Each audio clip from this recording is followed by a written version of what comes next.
ने कहा कि बारात लगेगी, ये झुरमुट जो तुम बनाए हुए हो हरियर हरियर, हरा तो था, पानी पड़ा था बेचारा, जब इसको वक्त मिल रहा, इसको हम काट के फेंक देंगे, कभी तो इसमें कली और फूल निकला नहीं। सही घटना। बेटे ने कहा कि बाबूजी, अड़हुले का ना गाछ, जिस दिन शादी होगी उस दिन सुबह में काट के फेंक, इतना मोटा है तो इसे काटने में क्या लगे, अड़हुल का पेड़। और दुखी हो गया बच्चा। अब बच्चा भी कुछ सियाना हो गया था, वो दुखी हो गया कि बताइए इतना हरियर पेड़ है, इतना हम लगाए हैं, फूल नहीं दिया, इसीलिए बाबूजी कह रहे हैं कि इसको काट देंगे, आज बारात आने वाली है। और आपको बताएं, जिस दिन बारात आने वाली थी, आप पेड़ के पत्ते नहीं देख सकते, फूलों से लदे थे, पत्ता नहीं खोल सकते आप उस अड़हुल के पेड़ से, जिसमें कभी फूल कलियां नहीं आई। बारात के दिन केवल फूल ही फूल थे उस पेड़ में। देखिए, वो आपकी बात समझते हैं, आपका दर्द समझते हैं, वो बांटते भी हैं हिस्सा। दिक्कत यह है कि वो बोल नहीं पाते हैं।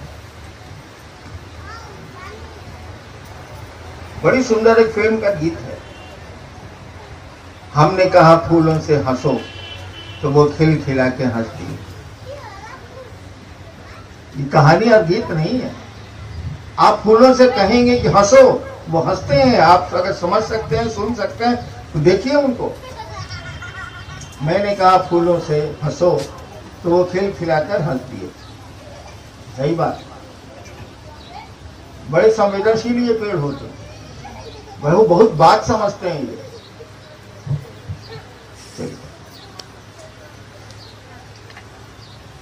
इन चीजों का ध्यान रखिएगा आप लोग। संगोष्ठी का पेड़ काट देना यानी अपने अंग को काट देना, मैं ऐसा समझता हूँ। लेकिन अब बहुत जरूरी है, कोई जीवन यापन के लिए काट रहा है तो ठीक काटिए आप, लेकिन आपने एक अंग को काटा है जरूर। काटी तो फिर नया लगा भी दीजिए उसी जगह। हाँ, जरूरत पड़े। भारतवर्ष का बहुत पुराना नियम था, पेड़ों से दवाएं बनती हैं, अभी बनती है, पहले तो बनती ही थी। आयुर्वेद का विज्ञान उसी पर चलता ही चलता है।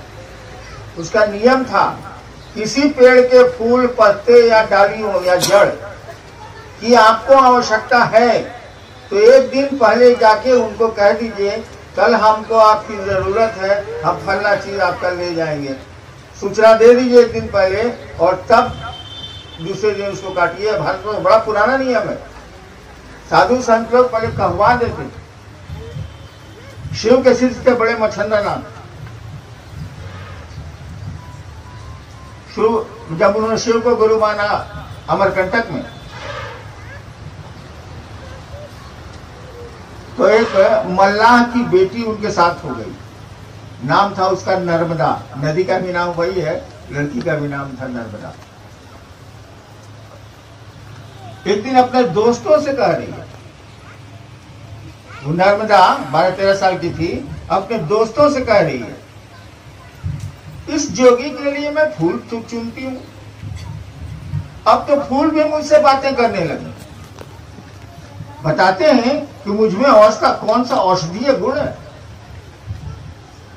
थोड़ा सा सेंसिटिव हो गई जोगी के साथ वो नर्मदा, वो लड़की। तो कहती है अपने दोस्तों से कि देखो ना, पहले मैं इस जोगी के लिए फूल चुनती थी, अब ये फूल भी मुझसे बातें करने लगे हैं, मुझसे कहने लगे हैं कि मुझको कौन सा गुण है, कौन सा अवगुण है। तो पेड़ों को अपना समझने की कोशिश करिए, ये आपके बहुत अपने हैं। चलिए, काफी समय हो गया है। जो आपसे बात है इस पर ध्यान रखिएगा। अगली बार मुलाकात होगी, उम्मीद करेंगे गुजरात में होगी या राजस्थान में, जहाँ कहीं भी साहब की अनुमति मिली, अगर हम लोग गए या साहब गए, दोनों जगह होगी अगर मैं जिंदा रहा तो।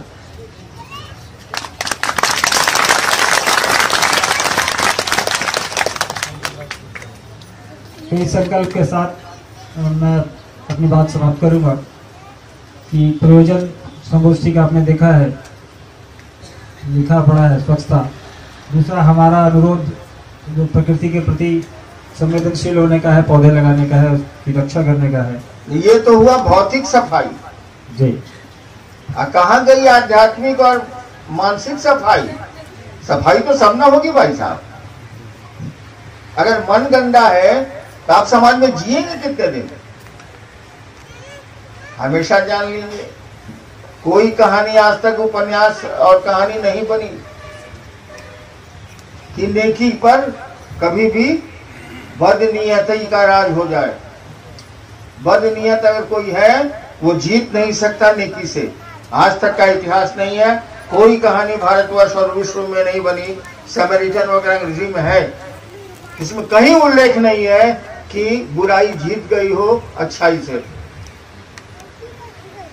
अच्छाई हमेशा जीतती है, परेशानी अच्छाई को ज्यादा होती है, लेकिन जीतती विक्ट्री इज वेरी आवर्स, विजय उसकी जरूर होती है, हम लोगों की जरूर होगी अगर मन साफ है, आप साफ हैं, परिवेश साफ है। और बहुत जरूरी है कि अपने मन को साफ रखें। शिव के बारे में कहा जाता है वो सत्य भी हैं, सुंदर भी हैं। शिवम सत्यम सुंदरम क्यों कहा गया? सुंदर वही है जो हर समय में सुंदर रहे। गुलाब के फूल आज सुंदर लग रहे हैं, परसों नहीं लगेंगे। वो सुंदरता नहीं है, क्षणिक है, काल विशेष के लिए है। शिव हमेशा सुंदर है, उसमें कभी कोई परिवर्तन नहीं होता, इसीलिए सत्य है वो, सुंदर है वो और शिव है। हम लोग को भी ऐसा ही बनना है, उसी गुरु के शिष्य हम लोग हैं। और शिष्य से नजदीक गुरु का कोई नहीं होता। कहानी पढ़ी है ना, शिव के शिष्य थे परशुराम और शिव के पुत्र थे गणेश जी। दोनों में युद्ध हो गया, लड़ाई कौन भरोसा, युद्ध हो गया। आज भी आप देखते हैं एक दंत गणेश, एगो दांत टूटा हुआ है, कटा हुआ है। शिव ने अपने शिष्य का साथ दिया और परशुराम ने गणेश का एक दांते पत्थर से उड़ा दिया। आज भी तस्वीरों में एक दंत ही गणेश की पूजे जाते हैं, दो दंत गणेश की पूजा नहीं होती। तो गुरु के लिए तो शिष्य से प्यारा कोई नहीं होता। आपके गुरु हैं शिव, आप एक बार बोले हैं कि शिव मेरे गुरु हैं, इस मर्यादा को, अब एक बार किसी को बहन बोल दीजिए और उसका इस मर्यादा को तोड़ दीजिए, आपसे हरामी कोई है? तो आपने एक बार कहा कि शिव मेरे गुरु हैं, इस संकल्प पर खड़ा रहिए, इस विचार पर खड़े रहिए, इस सोच पर खड़े रहिए और जितना बन सके, जितना ही बन सके अपने गुरु की ओर चलने की कोशिश करिए। अपना काम भी, जो खुद का काम नहीं कर सकता वो खुदा का काम नहीं कर सकता, ये जान लीजिए। जो खुद का काम नहीं कर सकता वो खुदा का भी काम नहीं कर सकता।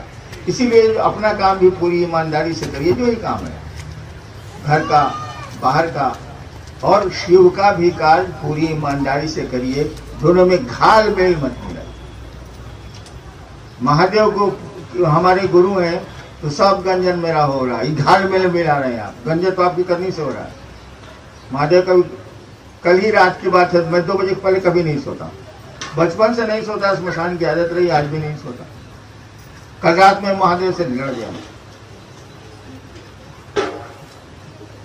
हम लड़े, वो लड़े कि नहीं लड़े हम क्या जानते हैं? भाई हमको आवेदन देने का अधिकार है, हम आवेदन दिया, तो का आवेदन दिया, अपनी वालों मत दीजिए, तो हम क्या कर सकते हैं? हम आवेदन नहीं दे सकते।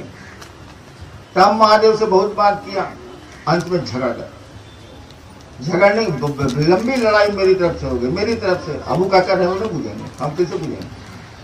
बाद में मेरे साथियों ने कहा, मेरे साथी कुछ ऐसे भी हैं जो आसमान में रहते हैं, मेरे साथियों ने कहा कि तुम महादेव से लड़ गए। हम कहा तुमसे लड़े हैं, कहाँ मिलेगा हमको? तुमसे लड़े हैं, क्या हासिल होगा, क्या लाभ होगा? अरे महादेव से लड़ेंगे, लइकवा बाप से लड़ेगा तो झोला बस्ता किना जाएगा, जुतवा नया किना जाएगा, साले पड़ोसी से लड़ेगा, 2 थप्पड़ मार को करेगा। हम उसको यही कहा, तुमसे लड़े, क्या फायदा होगा? और जब जो फायदे का भी विचार नहीं किए हुए युद्ध करता है, उससे बड़ा मूर्ख कोई नहीं होता। इस लड़ाई से आपको क्या फायदा मिल रहा है, सोच के लड़िएगा भाई। अब फायदे नहीं मिल रहा, लॉस मिल रहा, पिटा जाना है, सर लड़ते क्या है? हमने कहा तुमसे लड़े, कहाँ मिलेगा हमको? तुम्हारे दोस्ती से भी बहुत फायदा नहीं है, तुम्हारे झगड़ा से भी कोई फायदा हमको बहुत नहीं है। फायदा क्या? महादेव लड़ेंगे। बच्चा लड़ता है माँ से तो एक दिन उसका पेंसिल नया आइए जाता है, छोटका पेंसिल फेंक देता है, तो कोई फायदा रहेगा? तो लड़ेगा। महादेव से लड़े, तुमसे लड़े, चलेगा।